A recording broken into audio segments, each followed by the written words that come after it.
Cakes and Ale by Edward Spencer. Chapter 5. Luncheon, continued. He couldn't hit a haystack. Shooting luncheons, cold tea and a crust clear. Turtle such larks, jugged duck and oysters woodcock. Pie hunting luncheons, pie crusts the true Yorkshire. Pie race course luncheon suggestions to caterers, the Jolly Sandboys, stew various recipes, a racecourse. Sandwich angels pie, Suffolk pride, devilled larks, a light. Lunch in the Himalayas. There is no meal which has become more expanded than a shooting luncheon. A crust of bread with cheese, or a few biscuits, and a flask of sherry sufficed for our forebears, who, despite inferior weapons and ammunition, managed to bring 'em down quite as effectually as do the shootists of this period. Most certainly and decidedly, a heavy luncheon is a mistake if you want to shoot clean afterwards. And bear this in mind, all ye Johnnies who rail at your host's champagne and turtle, after luncheon, in a comfortable pavilion in the midst of a pheasant battue and whose very beaters would turn up their noses at a pork pie and a glass of old ale, that there is nothing so good to shoot upon as cold tea, unless it be cold coffee. I have tried both. And for a shooting luncheon par excellence commend me to a crust and a pint of cold tea, eaten whilst sitting beneath the shelter of an unpleached hedge, against the formal spread which commences with a consomme and finishes with guinea peaches and liqueurs of rare Curaçao. Of course, it is assumed that the shooter wishes to make a bag. But as, fortunately for trade, everybody does not share my views, it will be as well to append a few dishes suitable to a scratch meal of this sort. First of all, let it be said that a roast loin of pork washed down with sweet champagne is not altogether to be commended. I have nothing to urge against roast pork, on ordinary occasions, or champagne either, but a woodcock takes a lot of hitting. Such a pudding as was sketched in the preceding chapter is allowable, as is also the Lancashire hot pot. Shepherd's pie ie minced meat beneath a mattress of mashed potatoes, with lots of gravy in the dish, baked, is an economical dish, but a tasty one, and I have never known much left for the beaters.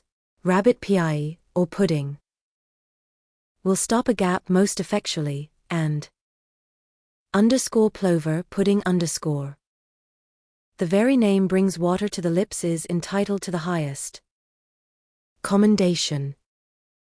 This is the favorite dish at the shooting luncheons of a well-known royal duke, and when upon one occasion the discovery was made that, through some misunderstanding, said pudding had been devoured to the very bones, by the loaders the band played, as they say out west, and a stirring tune did that band play too.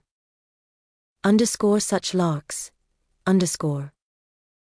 stuff a dozen larks with a forcemeat made from their own livers chopped, a little shallot, parsley, yolk of egg, salt, bread crumbs, and one green chili chopped and divided amongst the 12.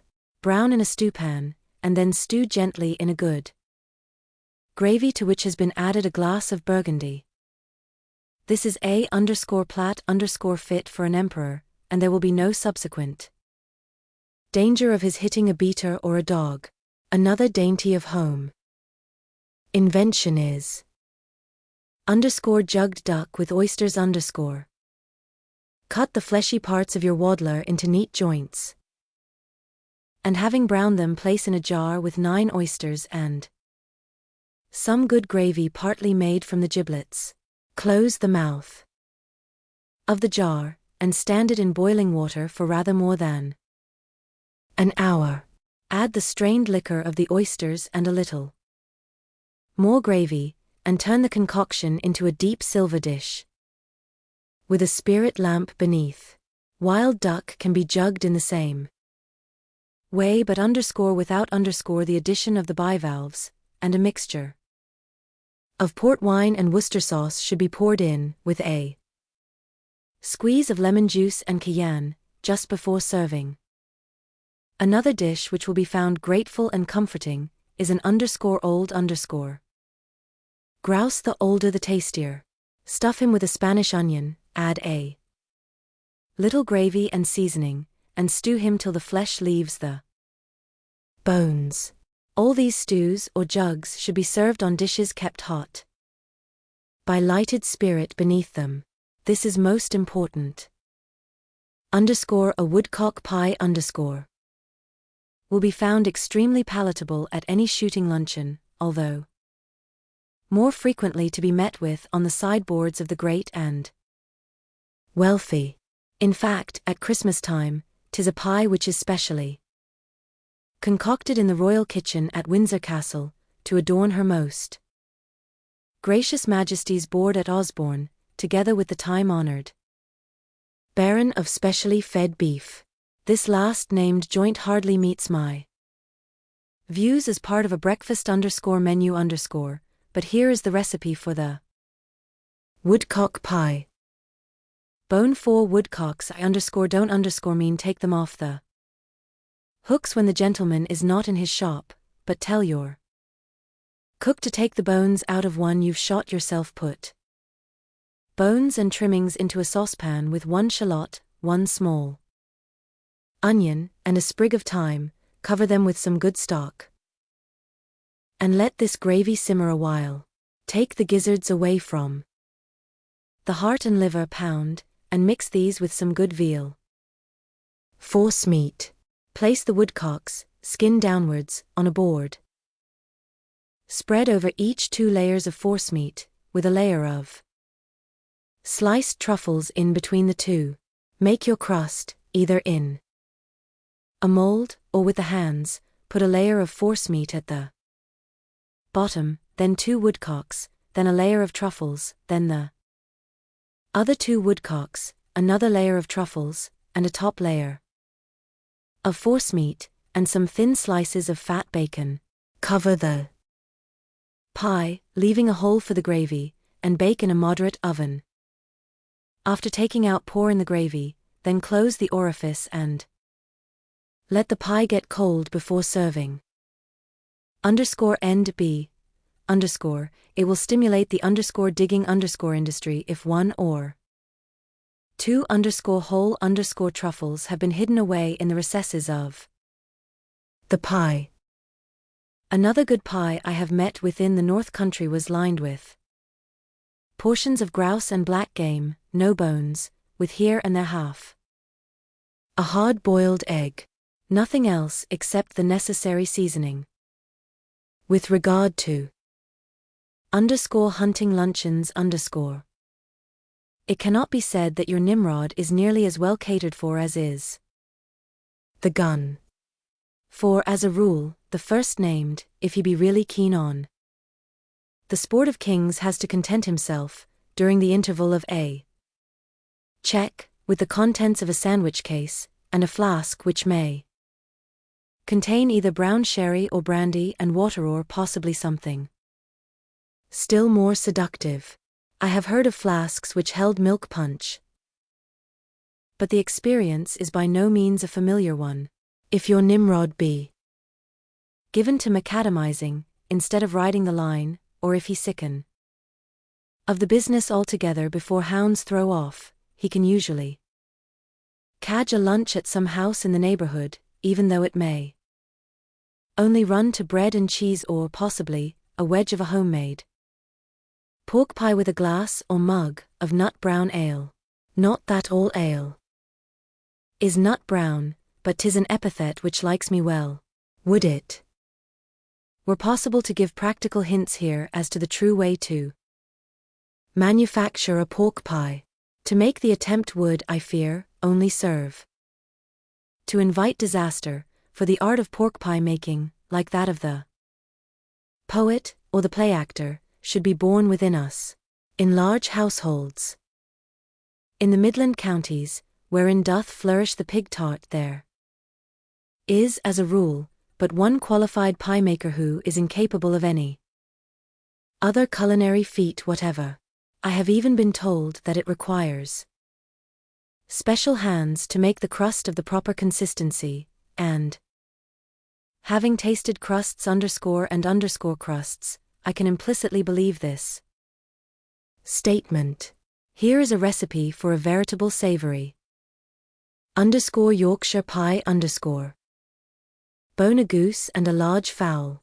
Fill the latter with the following stuffing: minced ham, veal, suet, onion, sweet herbs, lemon peel, mixed spices, goose liver, cayenne, and salt, worked into a paste with the yolks of 2 eggs.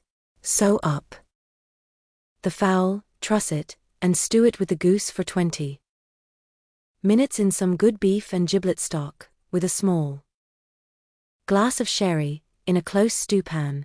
Then put the fowl inside the goose, and place the goose within a pie mold which has been lined with good hot water paste. Let the goose rest on a cushion of stuffing, and in the middle of the liquor in which he has been stewed. Surround him in the pie with slices of parboiled tongue and chunks of semi-cooked pheasant, partridge, and hare, filling in the vacancies with more stuffing. Put a layer of butter atop, roof in the pie with paste, bake for 3 hours, and eat either hot or cold, the latter for choice. For a skating luncheon. Irish stew is the recognized entree served in soup plates, and washed down with hot spiced ale. In the way of racecourse luncheons our caterers have made giant strides in the last dozen years. A member of a large firm once told me that it was out of the question to supply joints, chops, and steaks in the dining rooms of a grand stand distant far from his base of operations, London. Impossible, my dear sir. We couldn't do it without incurring a ruinous loss. But the whirligig of time has proved this feat to be not only possible but one which has led to the best results for all concerned. In the matter of chops and steaks I hope to see further reforms introduced. These succulent dainties, it cannot be too widely known, are not at their best unless cut fresh from loin or rump, just before being placed on the gridiron. The longer a cut chop, raw, is kept, the more of its virtue is lost. It might possibly cause a little extra delay, and a little extra expense, to send off loins and rumps from the butcher's shop, instead of ready-cut portions, but the experiment would answer. In the long run, the same rule, of course, should apply to restaurants and grill rooms all over the world. During the autumn and winter months, racecourse caterers seem to have but one idea of warm, comforting food for their customers, and the name of that idea is Irish stew. This is no doubt an appetizing dish, but might be varied occasionally for the benefit of the habitual follower of the sport of kings. Why not pea soup, jugged hares are cheap enough, hot pot, Scotch broth, mulligatawny, hotchpotch, stewed or curried rabbit, with rice, shepherd's pie, haricot oxtails, sheep's head broth, Scotch fashion, and hare soup. What is the matter with the world-renowned stew of which we read in the Old Curiosity shop the supper provided by the landlord of the Jolly Sandboys for the itinerant showman? Here it is again. It's a stew of tripe, said the landlord, smacking his lips, and cow heel, smacking them again, and bacon, smacking Them once more, and steak, smacking them for the 4th time. And peas, cauliflowers, new potatoes and sparrowgrass, all working up together in one delicious gravy. Having come to the climax, he smacked his lips a great many times, and taking a long hearty sniff of the fragrance that was hovering about, put on the cover again with the air of one whose toils on earth were over. "At what time will it be ready?" asked Mr. Codlin. Faintly. "It'll be done to a turn," said the landlord, looking up at the clock, "at 22 minutes before 11. "Then," said Mr. Codlin, "fetch me a pint of warm ale. And don't let nobody bring into the room even so much as a biscuit till the time arrives. And I do vow and protest that the above passage has caused much more smacking of lips than the most expensive, savory _menu ever thought out. True, sparrowgrass and new potatoes, and any peas but dried or tinned ones are not as a rule at their best in the same season as tripe, but why not dried peas, and old potatoes and rice and curry powder and onions? Charles Dickens forgot the onions with, maybe, a modicum of old ale added for body in this stew, on a cold day at Sandown or Kempton. _toujours _Irish stew, like _toujours mother-in-law, is apt to pall upon the palate, especially if not fresh made, and frost occasionally interferes with the best laid plans of a race course caterer. "I don't mind a postponed meeting," once observed one of the readiest of bookmakers, "but what I cannot stand is postponed Irish stew. Than a good bowl of _Scotch broth _, what could be more grateful, or less expensive? Shin of beef, pearl barley, cabbages, leeks, turnips, carrots, dried peas, of course soaked overnight, and water, all working up together in one delicious gravy. Also _hotchpotch _ with the addition of cutlets from the best end of a neck of mutton. The same recipe as the above will serve for this dish, which it must be remembered should be more of a stodge than a broth. There are more ways than one of making a hot pot. The recipe given above would hardly suit the views of any caterer who wishes to make a living for himself, but it can be done on the cheap.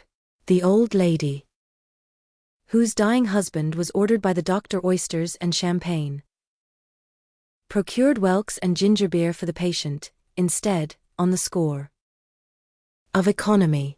Then why not make your hot pot with mussels instead of oysters? Or why add any sort of mollusk? In the certain knowledge that these be invaluable hints to racecourse caterers, I offer them with all consideration and respect. The writer well remembers the time when the refreshments on Newmarket Heath at race time were dispensed from a booth, which stood almost adjoining the birdcage. Said refreshments were rough, but satisfying, and consisted of thick sandwiches, cheese and bread, with thumb pieces or thumbers of beef, mutton, and pork which the luncher was privileged to cut with his own clasp knife. Said thumbers seem to have gone out of favor with the aristocracy of the turf, but the true racing or coursing sandwich still forms part of the impedimenta of many a cash bookmaker, of his clerk, and of many a little backer.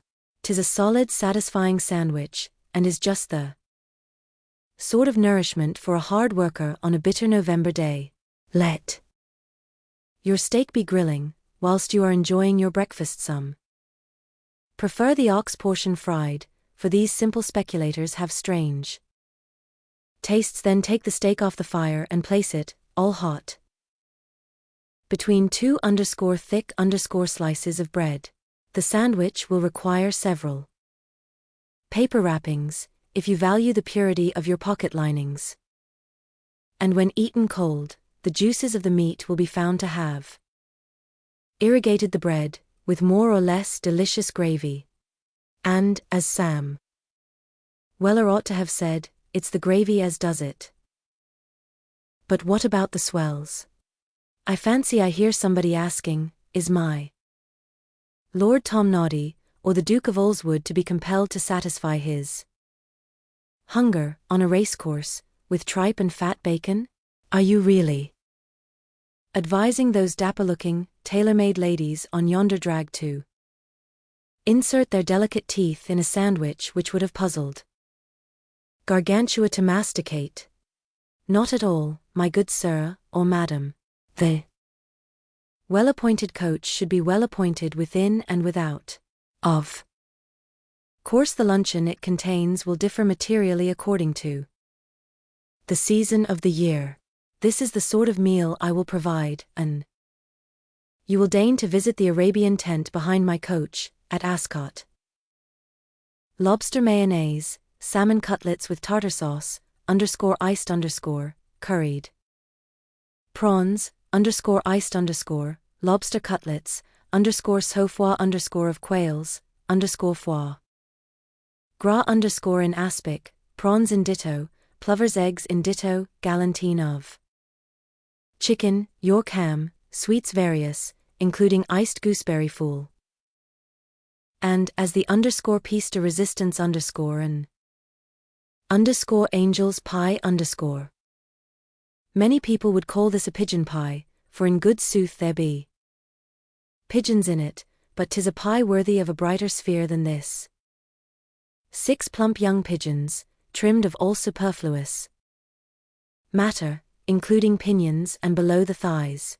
Season with pepper and salt, and stuff these pigeons with foie gras and quarter truffles, and fill up the pie with plover's eggs and some good forcemeat.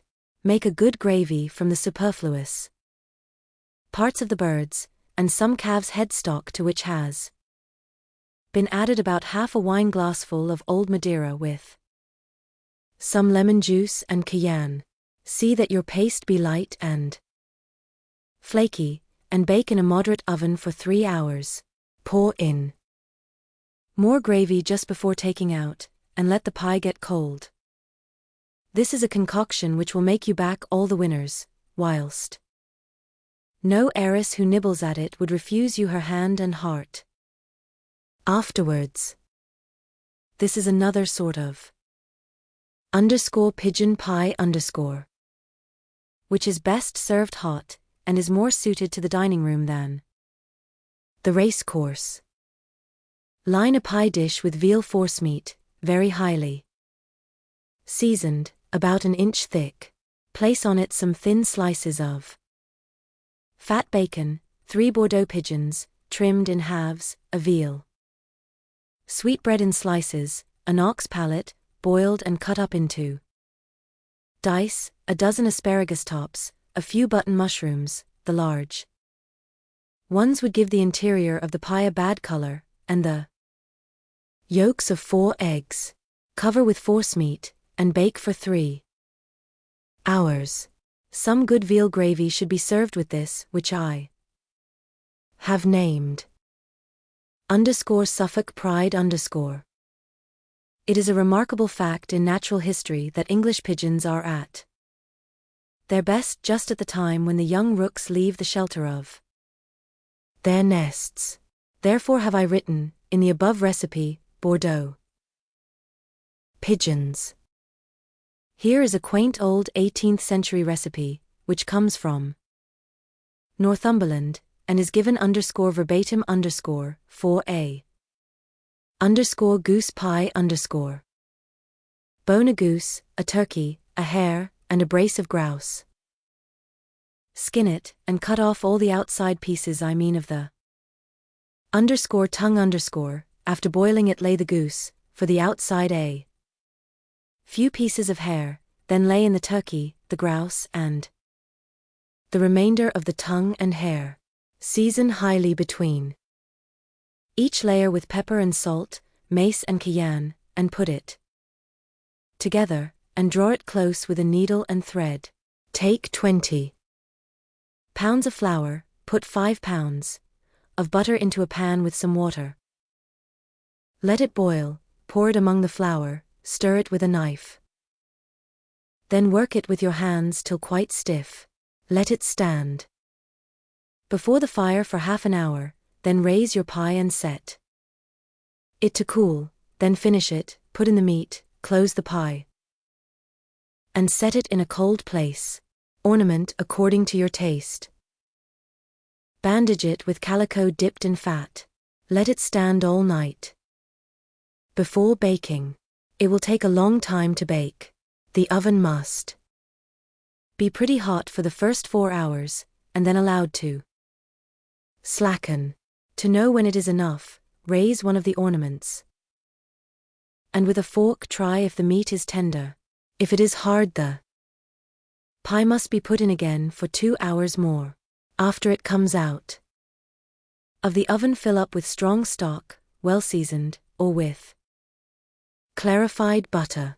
All standing pies made in this way.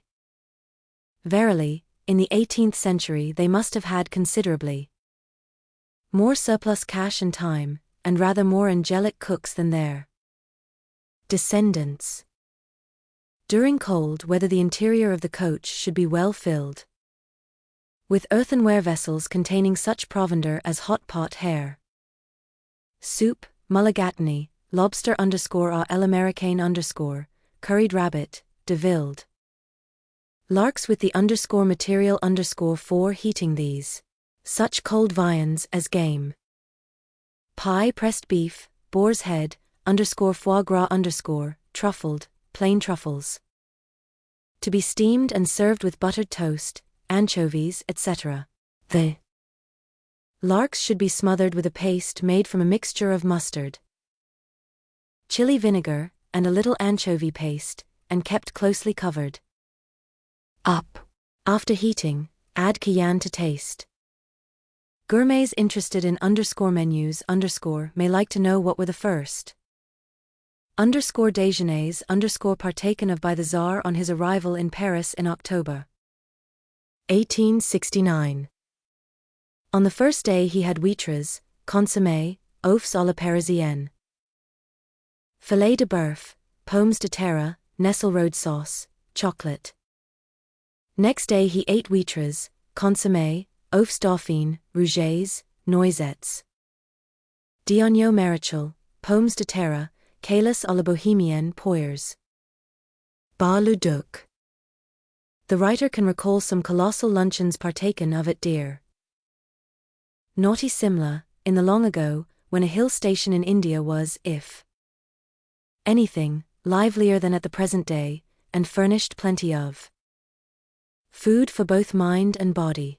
Our host was the genial proprietor of a weekly journal, to which most of his guests contributed, after their lights, sport and the drama, falling to the present writer's share. Most of the food at those luncheons had been specially imported from Europe, and although the whitebait tasted more of the hermetical ceiling than of the Thames mud, most of the other items were succulent enough.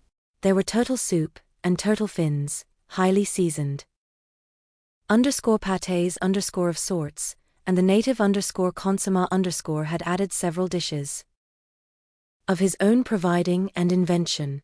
A young florican, bustard, is by no means a bad bird, well roasted and basted, and though the eternal Vololif veal olives, were usually sent away untasted, his snipe puddings were excellent.